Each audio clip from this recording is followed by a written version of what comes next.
Hi, I'm Paul Roberts. This is video number 2. This is Conscious Counseling 101, and it is about financial decisions and how you run your life and look at monetary means and how you do things. And whether fortune plays a big role, your perspective plays a different role. There's so many things that can affect you. But the most important thing is to be flexible and to be aware of a large perspective every step of the way in your life. That's the most important thing that you can do. Even if you make mistakes, and we've had mistakes. Let's talk about mistakes. Let's start off with the big mistake. All right. So the biggest mistake that we've ever made was the fact that we renovate our homes, we buy fixer-uppers, can't afford to buy a nice house, okay? And I do my career, raise my kids, and fix up the house at the same time. When we did this, and we got beyond the century turning and the towers fell, all kinds of things were done under the presidential administration, allowing for all kinds of loopholes for banks and larger corporations that allowed everything to be falsified. Kind of like the stock market is now. It really hasn't fallen. My gut tells me it really should have been less than 20.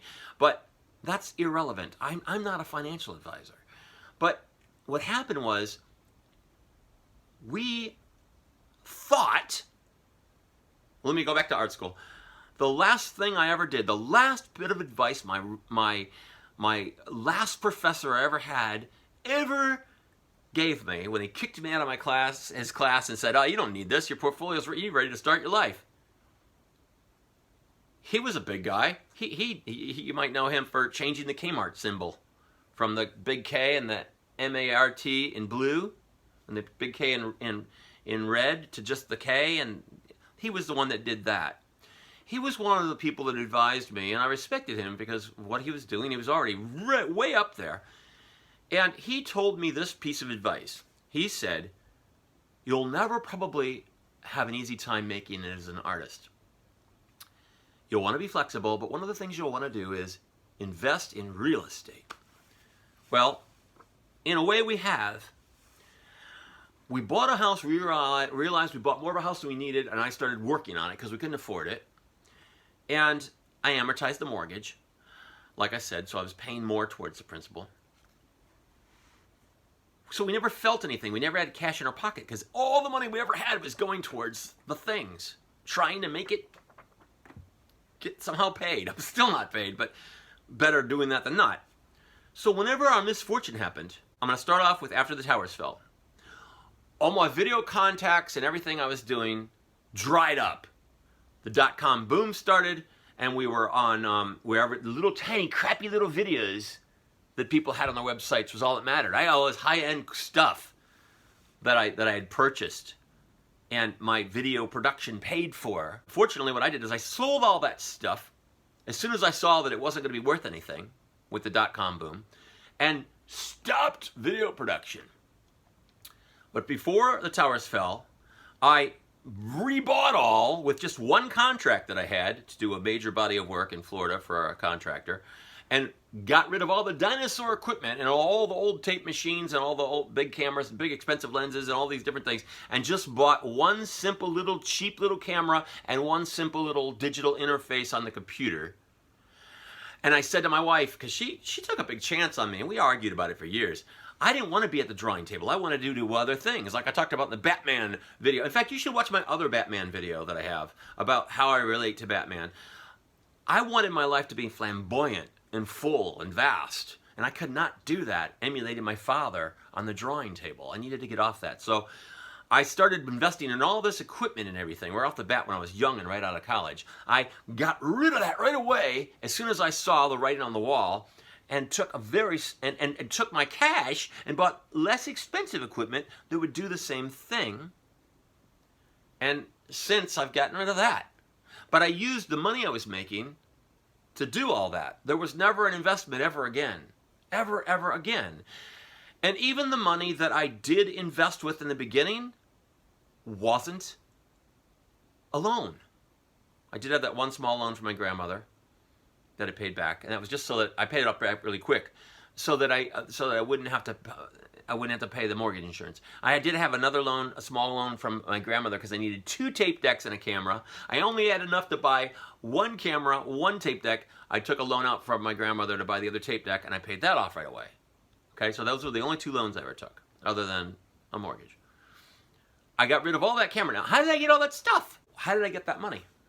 Well, my idea was I wanted to get off the drawing table. Okay? And my next thing is go where the opportunity is. We were in Baltimore, and I moved. I'm backing up here again.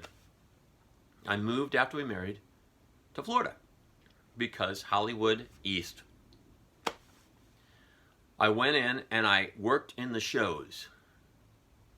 I was well qualified, but I started out sweeping floors, being craft service. Working for nothing, working 72-hour week for no pay. But that was only a 3-week job. I was voted most valuable player. I went over, since I was cleared on the lot, I went over to the next production. And I showed them my portfolio because I could get in. It was so hard just to get in.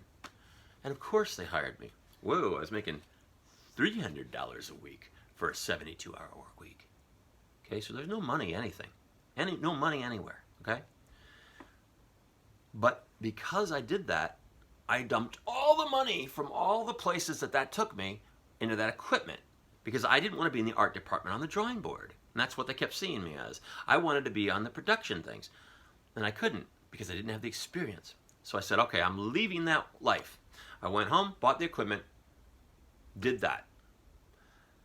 Then I got rid of the equipment, so there was no big expensive equipment. I always kept a low overhead. This was the early 90s, and I've always had a low overhead. Right now, everything I do has no overhead at all. And I rebought the equipment. Then as soon as I was on my feet, video production-wise, I sold the dead equipment and rebought it. And as soon as the towers fell, I got rid of that even and stopped doing video production. So there's our misfortune there. Now, here's our next misfortune. Even though that was fortunate because I did smart things, you might well call them smart things, but I didn't want to do corporate video forever anyway, so it didn't do me any good to have that stuff because I didn't want to be doing corporate video forever either, any more than I wanted to be on the drawing table.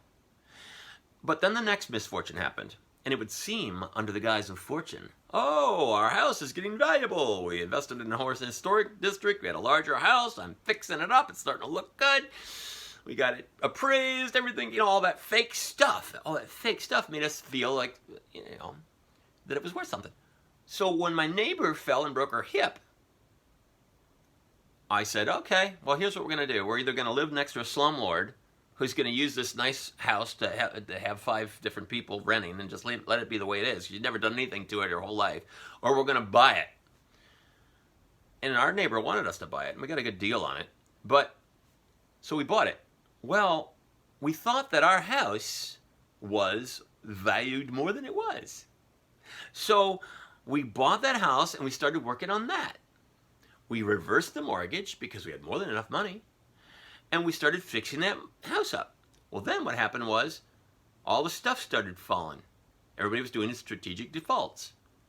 Well, we had to move out of our house over to that house because we had to rent our house in order to just make it to pay our bills.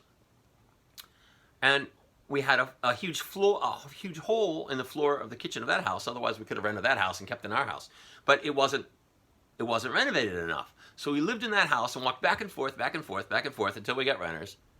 And then we were gonna redo all the financing, but Chase let us down.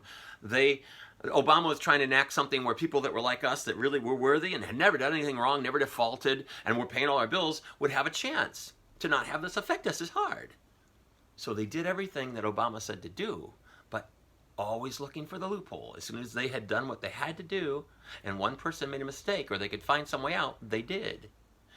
So we kept on having the idea that we were locked in at an interest rate. We were going to have the loan happen and everything. We moved next door. We were going to move all back again and everything like that. We had to move all back because They call us one day and says, "Oh, the person that locked you in, she got fired. We had to let her go. Sorry, you're not locked in anymore." So our hope of being able to make it work and extending ourselves, keeping my career going, renting one of them, doing whatever we can to make sure that we pay everybody and be solvent and be honorable. Everybody was saying, do a strategic default. Well, the only people that ever did us wrong was Chase. The other bank didn't do us wrong. We took money even when there was no money, even after the collapse, and paid back the people that didn't do us wrong. Then we did the only thing we could do.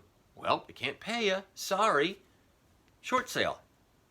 Because you deserve it anyway, because you wouldn't give us what you said you were going to give us. You lied to us. You took your first cop out. Now we're in difficulty. Okay, this was our first misfortune. But here's the thing. When all the dust settled, because we had been doing so much and working so hard, we had more than most people, even though they were all in states of not being paid for, because we thought we could do it because the money of the first one was worth it, and everything else was all fake on paper. And when all that fell, only the big guys were bailed out, not any of the small people like us that were working legitimately hard to make all this happen and raising a family at the same time. It was right about that time that we said, okay, whoa, this is prime time for our family, prime time for our kids. We're going to miss out on all the things that money would have bought for their education, and we're going to go on a trip in a little hippie van, okay? Because that's all we had left. Oh, by the way, we swallowed hard and paid off those people, so there was no strategic default, and whatever was left cash-wise at the time, we just said, okay, well, we'll just have to use it in traveler's checks or whatever, and it wasn't much, but we're worth nothing. One of the houses that has to get short-saled because the Chase loan didn't come through. We had no choice. It's not, we didn't choose to do it. We did everything we could. In fact, some of the extra things I was doing for Batman stuff at the time was saying, oh, even when we were renting the house, they couldn't pay the mortgage of the house that we were renting. So I had to do extra things, Batman related, in addition to my video and anything else, to make the supplement for what they weren't paying, just to stay solvent. Bear in mind, we could have done a strategic default and done what everybody else was doing, but we didn't want to be dishonorable. Okay? This is where perspective can shoot you in the foot. So what we did was we just did what we needed to do. So the dust settled. We went on this national trip. My wife wrote a book. You can read it if you want to. It's called Shifting Gears, The Journey. You can get a digital copy of it on Amazon if you want to. And you'll see what we were up against at that time. We didn't want to deprive our children. We were honorable. We brought our children into this world to be leaders, conscious leaders. And we didn't want to deprive them at that volatile time during their life. Now, we were open with them and told them everything that was going on and why. But we took them around the world, not around the world, around the United States, on a summer trip to enlarge their point of view and have an experience at the time rather than sticking inside the house like we're all doing now.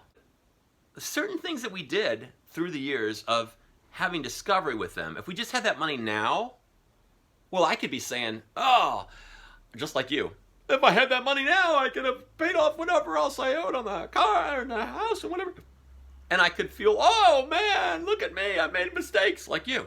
But I don't. Why? Because you've got to live your life in balance. Everything we did experience-wise was not waste, because the experience contributed to heightened conscious and understanding, not only of me, my wife, my children, everybody I touch. So none of it was waste, but the money's gone.